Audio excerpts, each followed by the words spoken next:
Hey everyone, this is Muskan. Welcome back to my channel. आज हम discuss करने वाले हैं क्लास 12 सीबीएसई का third chapter and that is deep water by William Douglas. William Douglas का जन्म हुआ था मेन मिनेसोटा में। उन्होंने अपने ग्रेजुएशन की बीए इंग्लिश में और इकोनॉमिक्स में। 2 साल तक उन्होंने याकिमा के एक हाई स्कूल में पढ़ाया एज अ टीचर, पर उनका वहां मन नहीं लगा।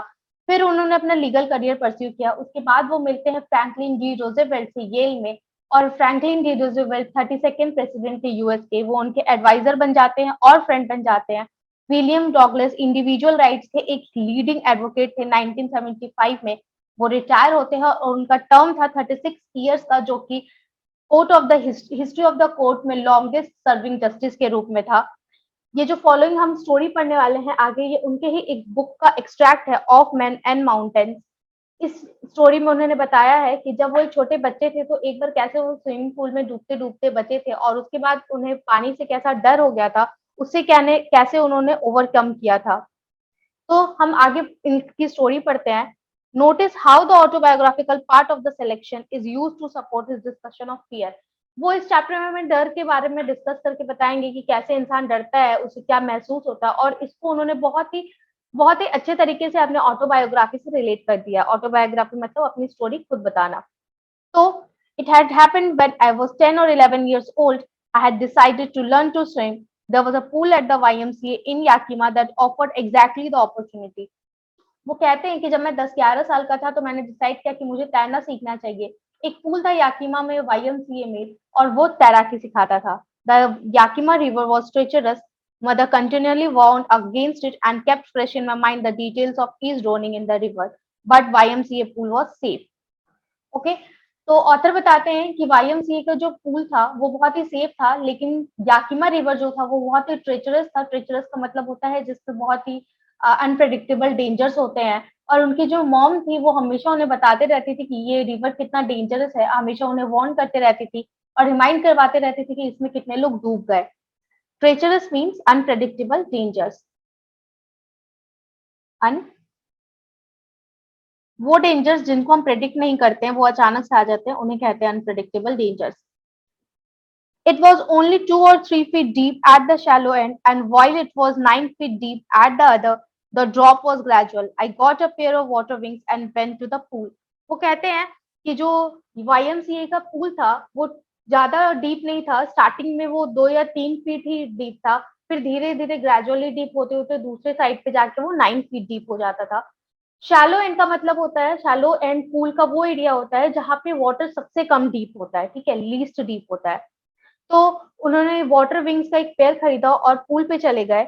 आई hated to walk naked into it and show my skinny legs, but I subdued my pride and did it. मुझे पानी में ऐसे नेकेड जाना, नंगे जाना बिल्कुल पसंद नहीं था क्योंकि मेरे स्किनी लेग्स दिखते थे। फिर भी मैंने इस अपना जो ये सेल्फ रिस्पेक्ट जो प्राइड था उसको ओवरकम किया और मैं पानी में गया। From the beginning, however, I had an aversion to water when I was in it. शुरू से ही मुझे वाटर के प्रति एक डिसलाइक सा था। एवर्जन का मतलब होता है डिसलाइक। मुझे वाटर कुछ खास पसंद नहीं था। यहाँ पे एक इमेज है and these are the water wings. Okay, this started when I was 3 or 4 years old and father took me to the beach in California. He and I stood together in the surf. जब वो 3 या 4 साल के थे तो उनके father उन्हें California के एक बीच पे लेके जाते थे। वहां पे वो सर्फ यानी कि जो छोटी छोटी लहरें आती हैं, सर्फिंग होता है, उस पे खड़े रहते थे साथ में। आई हंग ऑन टू, उन्हें जो ऑथर है वो अपने फादर को पकड़ के खड़े रहते थे। Yet the waves knocked me down and swept over me. I was buried in water, my breath was gone, I was frightened. तो क्या होता था, जब पानी की बड़ी बड़ी लहरें आती थी, वो ऑथर को, जब वो छोटे थे बच्चे थे, उनको गिरा देती थी, उनके ऊपर आ जाती थी और वो पानी में थोड़ी देर के लिए डूब जाते थे, बहुत कुछ सेकंड्स के लिए। पर उनकी जो सांसें होती थी वो रुक जाती थी, वो बहुत ज्यादा डर जाते थे। Father laughed, but there was terror in my heart at the overpowering force of the waves. Father जो उनके होते थे वो इस बात पे बहुत हंसते थे कि क्योंकि ऑथर इतना डर जाते थे, पर ऑथर के मन में वो जो डर था, over powering force of the waves, मतलब वेव्स उनको सुपीरियर फील होता था क्योंकि वेव्स उनके ऊपर हावी हो जाता था। वो डर उनके मन में हमेशा के लिए बैठ गया था। इस वजह से उन्हें पानी नहीं पसंद थी। My introduction to the YMCA swimming pool revived unpleasant memories and stayed childish fears. तो उन्होंने जब YMCA में अपना एडमिशन करवाया, इससे जब इंट्रोडक्शन हुआ तो उससे क्या हुआ, उन्हें पुरानी यादें उनकी ताजा हो गई जो बहुत ही डरावनी यादें आप कह सकते हो उनके लिए थी, अनप्लीजेंट मेमोरीज थी, अच्छी यादें थी नहीं थी। But in a little while I gathered confidence, I paddled with my new water wings, watching the other boys and trying to learn by aping them. लेकिन धीरे धीरे क्या हुआ, उन्होंने कॉन्फिडेंस गैदर किया और अपने न्यू वाटर विंग्स, इसके बारे में बात हो रही है, इसके साथ उन्होंने तैरना शुरू किया। और वो क्या करते थे, aping. Here aping means imitate, किसी की नकल करना। और वो दूसरे बच्चों को देख के उनकी नकल करते हुए सीखते थे।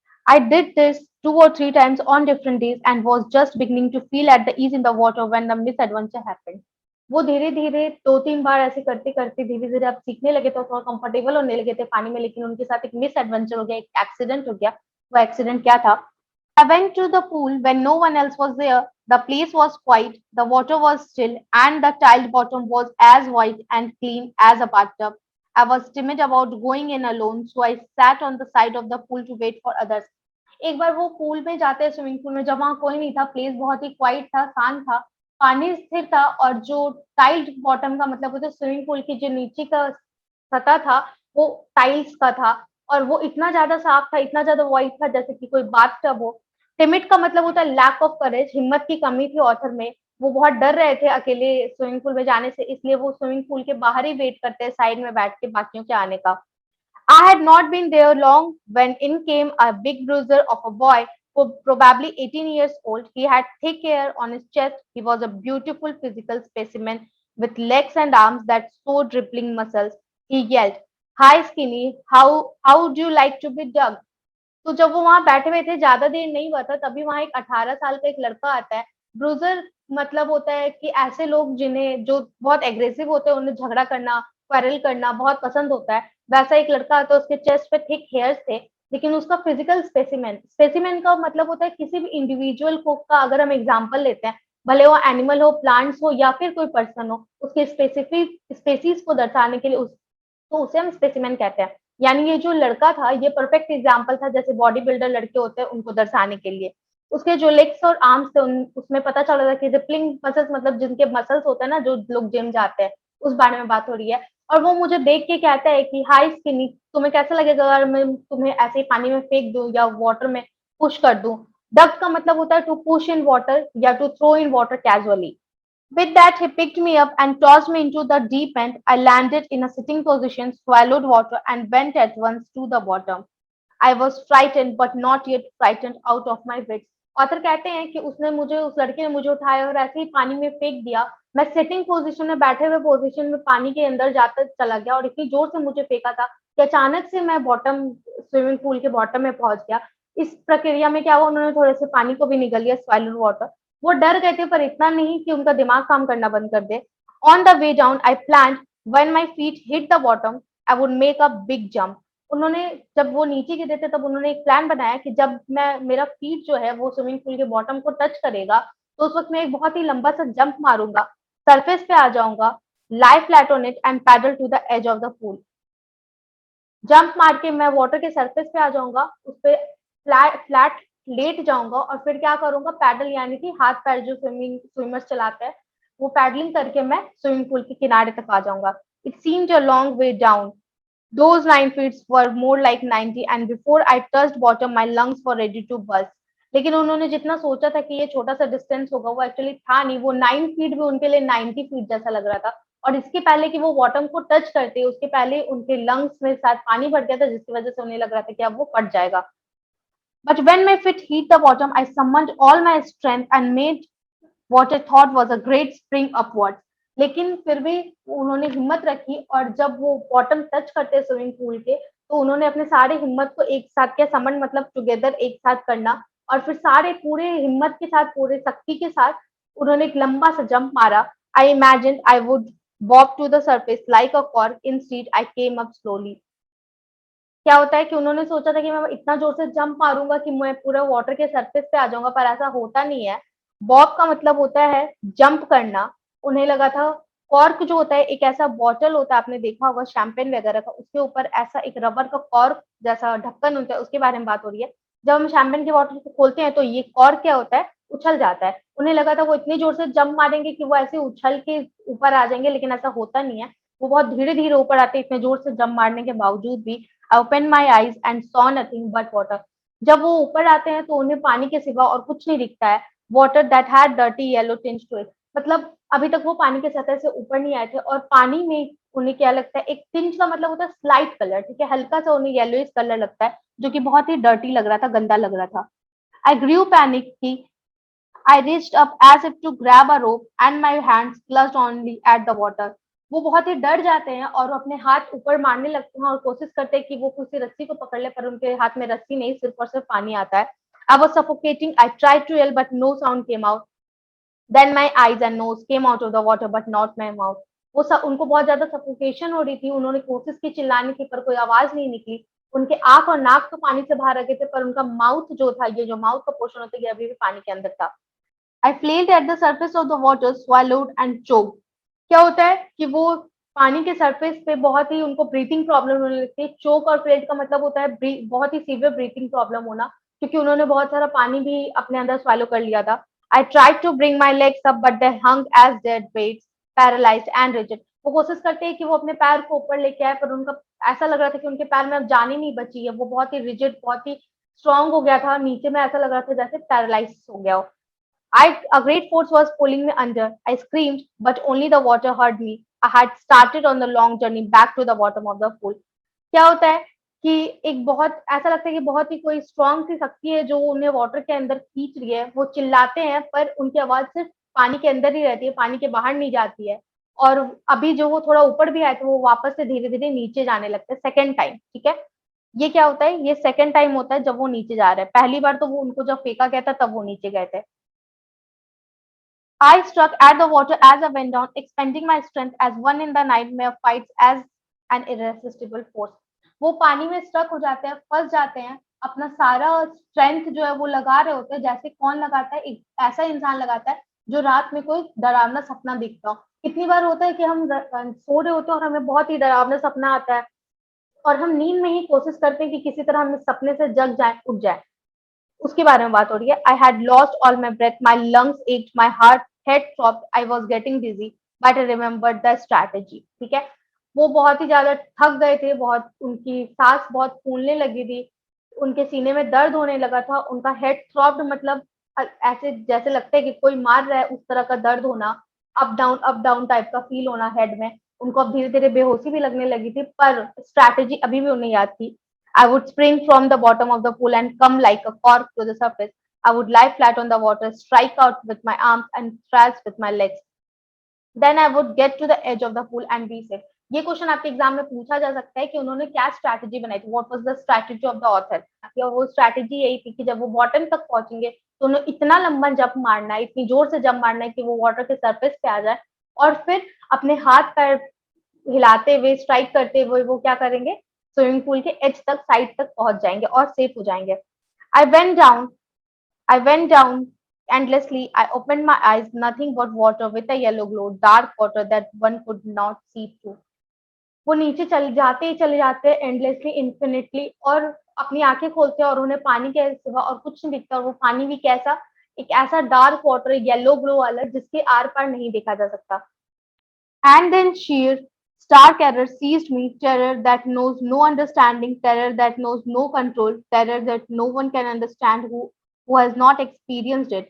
अब उनके अंदर शीर का मतलब होता है नथिंग अदर दैन, ठीक है, और स्टार्क का मतलब होता है सीवियर। तो क्या होता है, ये जो सीवियर सा फियर, टेरर, डर उनके अंदर आ गया था, उसने उन्हें जकड़ लिया था। और ये डर ना तो कोई अंडरस्टैंडिंग जानता था और ना ये डर कोई कंट्रोल जानता था, और इस डर को वही समझ सकता था जो इसने इसे एक्सपीरियंस किया था। आई वॉज श्रिकिंग अंडर वाटर, मैं डूबता चला जा रहा था पानी के। I was paralysed under water, stiff, rigid with fear, even the screams in my throat were frozen, only my heart and the pounding in my head said that I was still alive. वो इतना week हो गए थे अंदर, इतना डर गए थे पानी के, उनके जो ऑर्गन्स थे आप कह सकते हैं प्रॉपरली काम करना बंद कर दिया था उसने। उनके जो थ्रोट थे उन्होंने आवाज देनी बंद कर दी थी, उनके मुंह से अब आवाज नहीं निकल रही थी, सिर्फ उनका जो हार्ट था जो पंप अभी भी पंप कर रहा था, और जो उनके हेड में इतनी जोर से दर्द हो रहा था, उससे उन्हें पता चल रहा था कि अभी भी वो जिंदा हैं। And then in the midst of the terror came a touch of reason. I must remember to jump when I hit the bottom. At last, I felt the tiles under me. My toes reached out as if to grab them. I jumped with everything I had. उसके बाद भी, इतना डर होने के बाद भी उन्हें एक रीजन मिल गया था अपने डर पे ओवरकम करने का। वो क्या था? वही स्ट्रैटेजी जो उन्होंने बनाई थी। और फिर धीरे-धीरे उन्हें महसूस होता है कि उनके जो टोज़ है वो टाइल्स को टच कर रहे हैं, और फिर से वो अपना पूरा जोर लगा के क्या करते हैं, जंप करते हैं। But the jump made no difference, the water was still around me. लेकिन जंप से कोई फ़ायदा नहीं हुआ, अभी भी उनके चारों तरफ पानी ही था। I looked for ropes, ladders, water wings, nothing but water. A mass of yellow water held मी। उन्होंने इधर-उधर देखा, चारों तरफ सिर्फ पानी था। उन्होंने कोशिश की कि कहीं से उन्हें कोई रस्सी मिल जाए, वाटर विंग्स मिल जाए, पर कुछ नहीं। उनके हाथ में क्या आया? सिर्फ पानी आया। मास येलो वाटर, यानी कि जो उन्होंने बताया है कि येलो कलर का वाटर था। Stark terror took on an even deeper hold on me, like a great charge of electricity. I shook and trembled with fright.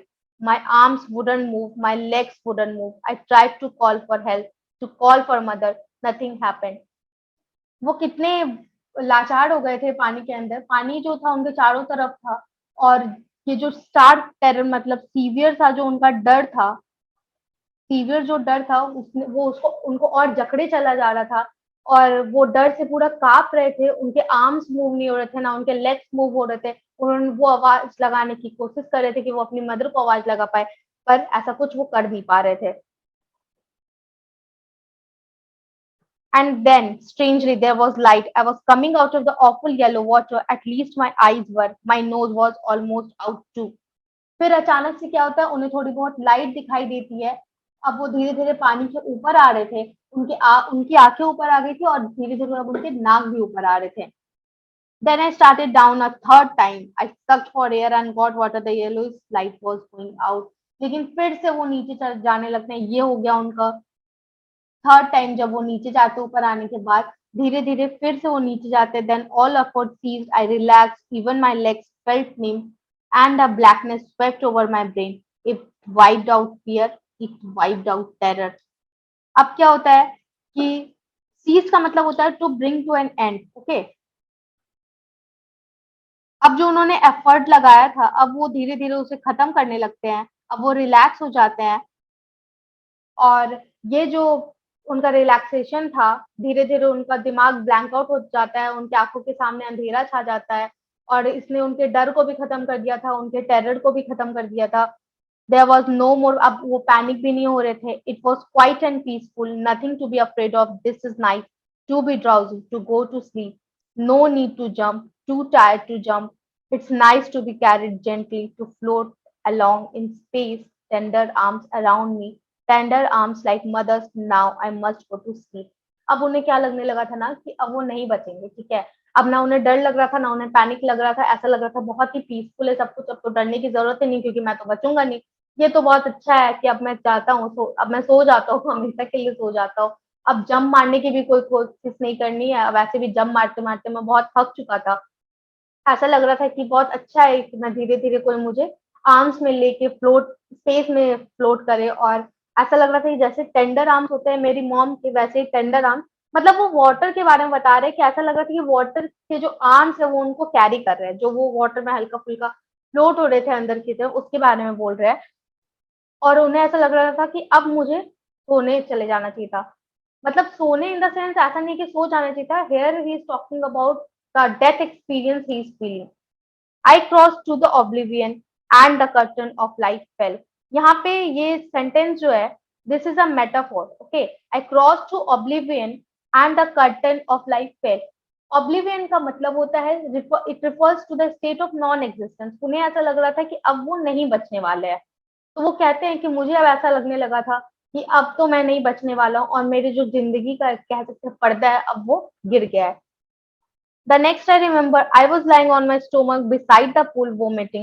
The chap that threw me in was saying, but I was only fooling. Someone said, the kid nearly died. Be all right now. Let's carry him to the locker room. फिर क्या होता है, वो शायद बेहोश हो जाते हैं, और जो अगली चीज उन्हें याद है ये कि वो स्विमिंग पूल के बाहर अपने पेट के बल लेटे हुए होते हैं और वोमिटिंग कर रहे होते हैं, और जिस लड़के ने उन्हें पानी में फेंका था वो कह रहा होता है कि मैं तो बस मजाक कर रहा था। इस पे कोई दूसरा बंदा उसे कहता है कि ये जो बच्चा है तुम्हारे मजाक के चक्कर में ये अब बस मरने वाला था, चलो अब इसे लॉकर रूम में लेके चलते हैं, थोड़ा रेस्ट करवाने के लिए, थोड़ा बेटर फील करवाने के लिए। Several hours later, I walked home. I was weak and trembling. I spooked and cried when I lay on my bed. कुछ घंटों बाद मैं चल के अपने घर जाता हूँ, मैं बहुत ही वीक महसूस कर रहा था, मैं काँप रहा था और जैसे मैं अपने बिस्तर पे जाता हूँ, मैं रोने लगता हूँ। I couldn't eat that night, मैं उस रात खाना भी नहीं खा पाता हूँ। For days a haunting fear was in my heart, the slightest exertion upset me, making me wobbly in the knees and sick to my stomach. ये जो डर था, खौफ था पानी का, वो उनके मन में बैठ चुका था और बहुत दिन तक उनका पीछा करता है। थोड़ी सी भी अगर उन्हें एक्सर्शन होती है, एक्सर्शन का मतलब होता है थोड़ा भी अगर फिजिकल या मेंटल उन्हें परेशानी होती है, एफर्ट अगर उन्हें लगाना पड़ता है थोड़ा भी फिजिकल या मेंटल, तो इससे क्या होता है, तो उन्हें अच्छा फील नहीं होता था। ऐसा लगता था कि उनके घुटने कमजोर हो गए, वॉबली इन द नीज मतलब वीक हो जाना नीज का, और उन्हें पेट में भी अजीब सा लगने लगता था। होता है जब हम नर्वस होते हैं या किसी चीज से डर जाते हैं तो हमें कभी कभी क्या होता है, पेट में अजीब सा लगने लगता है या हमारे पैर कांपने लगते हैं। I never went back to the pool, I feared water, I avoided it whenever I could. A few years later, when I came to know the waters of the Cascades, I wanted to get into them, and whenever I did, यहाँ तक पहले समझते हैं क्या होता है, वो pool में कभी नहीं जाना चाहते, उन्हें बहुत डर लगने लगा था पानी से और हमेशा जब भी उन्हें पानी दिखता था वो उसे अवॉइड करते थे। लेकिन कुछ सालों बाद क्या होता है, वो कैस्केड्स वाटर के बारे में जानते हैं, कैस्केड्स के बारे में जानते हैं और उनका मन था कैस्केड्स में जाने का, ठीक है। बट जब भी वो जाने की कोशिश करते थे, whenever I did, whether I was wading the Titan or bumping river or bathing in the warm lake of the Goat Rocks, the terror that had seized me in the pool would come back. लेकिन जब भी वो कोशिश करते थे कहाँ, Titan में जाने का, टाइटन एक रिवर है यूएस में, या फिर बम्पिंग रिवर में जाने का। बम्पिंग रिवर एक क्या है, बम्पिंग रिवर एक ट्रिब्यूटरी है। अब मैं इसका मतलब आपको समझाऊंगी अभी। या फिर वो कोशिश करते थे वार्म लेक में बाथ लेने का, तो ये जो उनका पानी का डर रहता था, पूल का जो डर था वो वापस आ जाता था, ठीक है। So this is Titan river, okay, that is discuss. और ये है ट्रिब्यूटरी। ट्रिब्यूटरी क्या होता है, एक स्ट्रीम होता है जो लेक या रिवर में जाके मिल जाता है। ये जो आप एरो देख रहे हैं, दिस इज ट्रिब्यूटरी, और ये इस रिवर में जाके मिल जा रहा है। हम चलते हैं सेकेंड पेज में, जहाँ पे हमें दिया हुआ था एक map.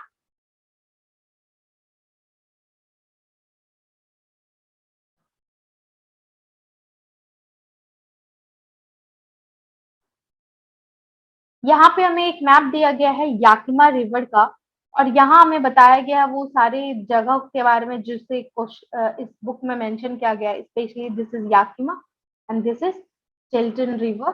The Yakima river is a tributary of the Columbia river in eastern Washington. जैसे याकिमा रिवर एक ट्रिब्यूटरी है कोलंबिया रिवर का, और इस स्टेट को नेम किया गया इंडिजीनियस याकिमा पीपल के ऊपर, ठीक है।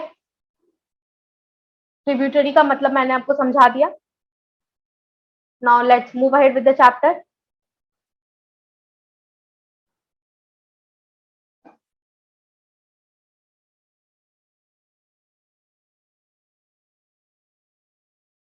It would take possession of me completely. My legs would become paralyzed. Icy horror would grab my heart.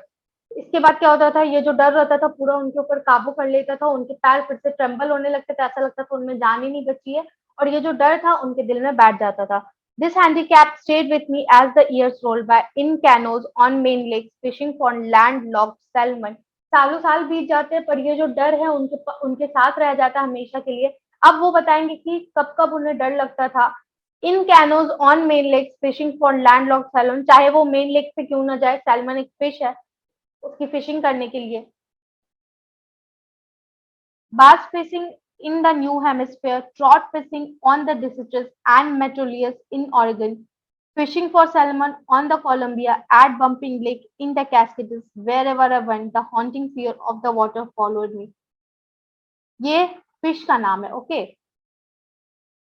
ये सब फिश का नाम है, मतलब वो इतना डर गए थे पानी से कि उनको फिशिंग करने में भी डर लगती थी। It ruined my fishing trips, deprived me of the joy of canoeing, boating and swimming. Canoeing एक तरह का वाटर स्पोर्ट होता है। तो ये सब जो ये जो डर था उनका, उसने उनके फिशिंग की एक्टिविटी पे भी इफेक्ट डाला था। सारे फिशिंग एक्टिविटीज खराब हो जाते थे, वो इतना डर जाते थे और वो कोई वाटर स्पोर्ट भी नहीं कर पाते थे। I used every way I knew to overcome this fear, but it held me firmly in its grip. Finally, one October, I decided to get an instruction and learn to swim. I went to a pool and practiced 5 days a week, an hour each day. धीरे धीरे क्या होता है, वो कोशिश करते हैं कि मैं इस फियर से ओवरकम कर जाऊं, पर उस डर का जो ग्रिप होता है और स्ट्रांग होता चला जाता है। फाइनली अक्टूबर में एक दिन वो डिसाइड करते हैं कि मैं एक इंस्ट्रक्टर लाऊंगा और मैं स्विमिंग सीखूंगा। वो एक पूल में जाते हैं और एक एक घंटा करके वीक में 5 दिन प्रैक्टिस करते हैं। The instructor put a belt around me, a rope attached to the belt went through a pulley that run on an overhead cable. Instructor उनके बॉडी पे एक बेल्ट बांध देता था और उस बेल्ट में एक रोप बांध देता था जो कि पुली में अटैच होता था। और पुली होता है ये, इसे हम पुली कहते हैं। इस रोप को ऑथर का जो बेल्ट होता था उसमें अटैच कर दिया जाता था।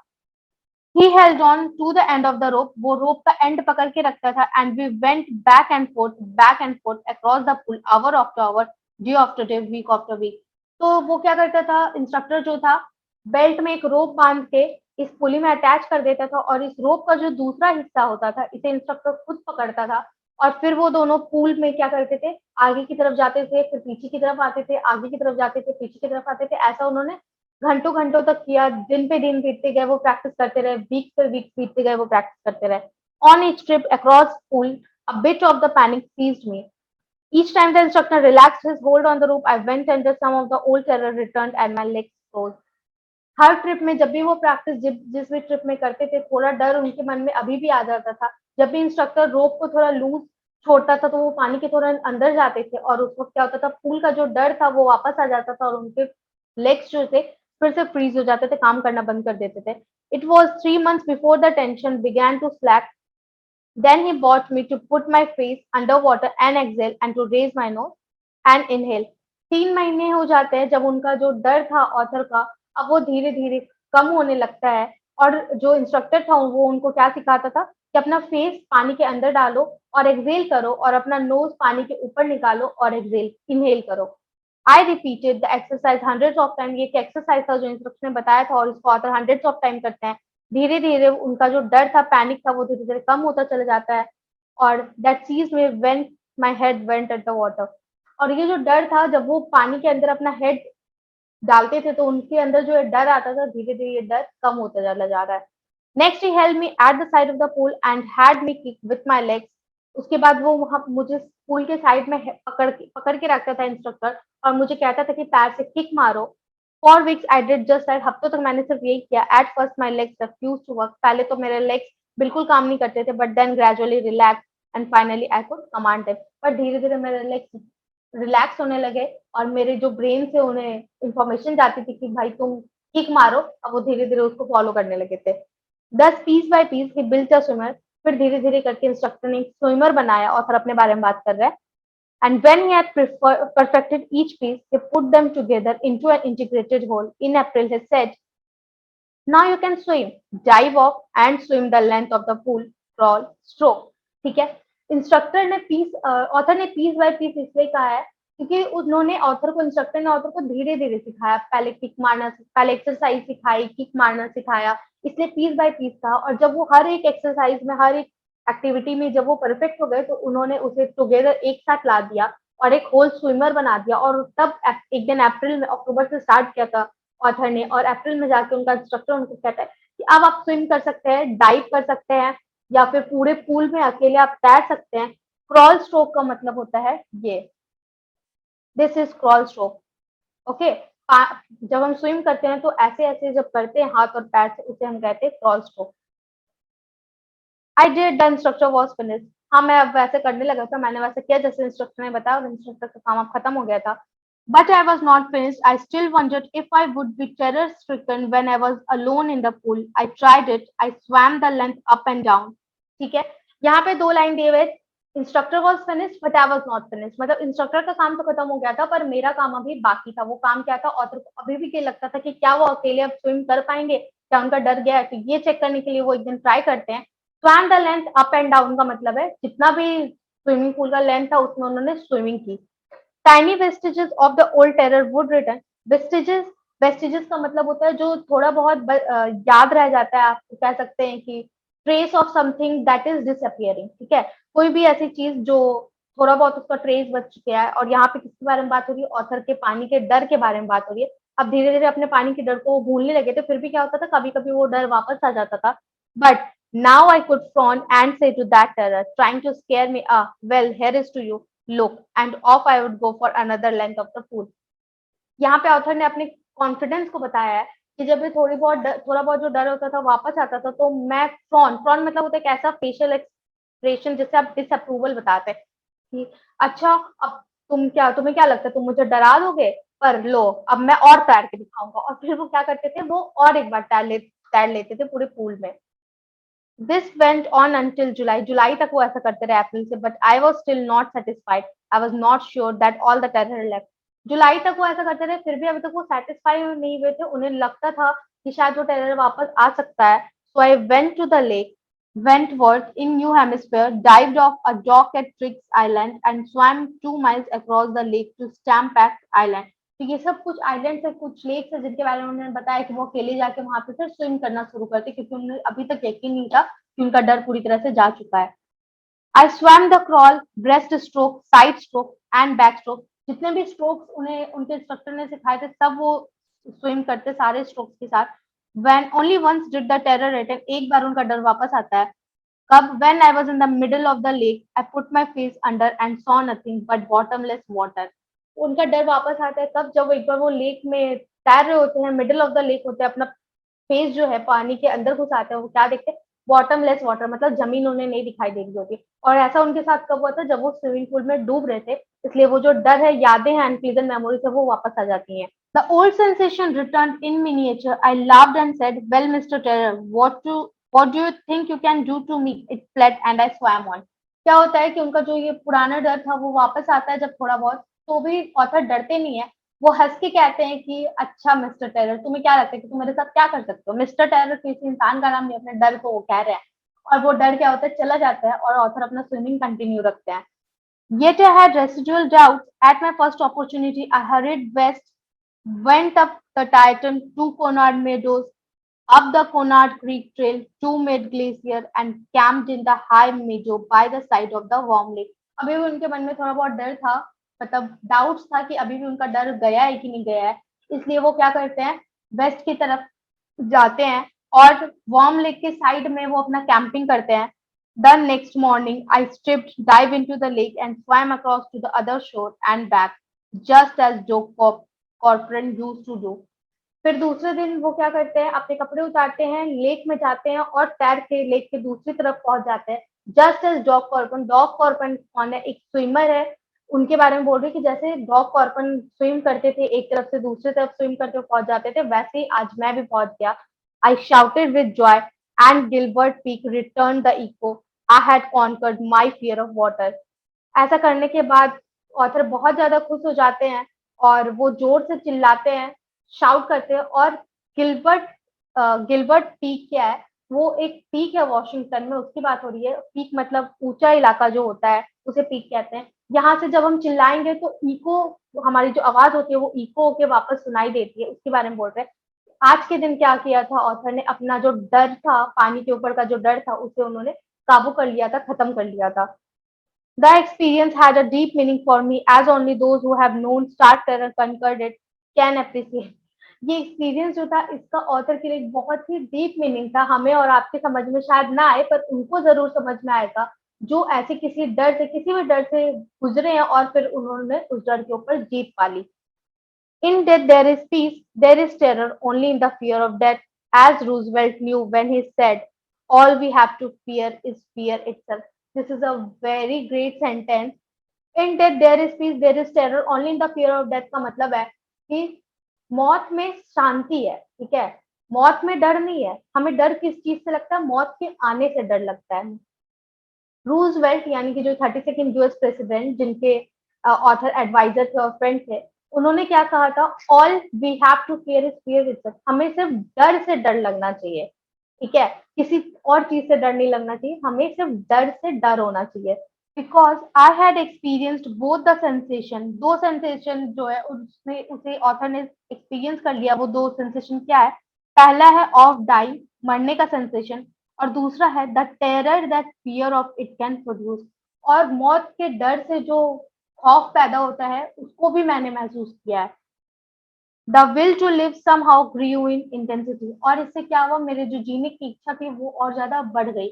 ये दोनों सेंसेशन उन्होंने कब एक्सपीरियंस किया? जब वो स्विमिंग पूल में डूब रहे थे। एक ऐसा पॉइंट आया था जब वो डूब के मरना नहीं चाहते थे, और एक ऐसा उसी को कहा गया है the terror that fear of it can produce. और एक ऐसा पॉइंट आया था जब उन्हें लगा था कि अब तो वो नहीं बचेंगे, अब वो मर चुके हैं, उन्होंने सारे होप्स खो दिए थे, वही sensation of dying. Okay, at last I felt released, free to walk the trails and climb the peaks and to brush aside the fear. Last में क्या होता है, उन्हें ऐसा लगता है कि अब वो बहुत फ्री हो गए हैं, बहुत फ्री महसूस होता है. उन्हें ऐसा लगता है कि मैं कहीं पे भी चढ़ जाऊंगा, किसी भी पीक पे चढ़ सकता हूँ, और ये जो फियर है, अब पानी का क्या, मुझे किसी भी चीज का डर कभी मुझे डरा ही नहीं सकता. सो ही ग्रू वेरी कॉन्फिडेंट. ऐसा होता है कि जब हमें किसी चीज से डर होता है या कुछ हम करना चाहते हैं और नहीं कर पा रहे होते हैं, जब हम वो चीज कर लेते हैं, जब वो चीज पा लेते हैं, तो हमें ऐसा लगता है कि ये क्या, मैं तो अब किसी भी चीज को पा सकता हूँ, मैं तो अब किसी भी चीज को डील कर सकता हूँ. यही वाला जो कॉन्फिडेंस है अभी आपको अपने अंदर लाना है, चाहे एग्जाम हो ना हो. You have to study because we don't study for marks, we study for knowledge. So keep studying. Have a great day. Here we end this chapter. Stay safe and keep smiling.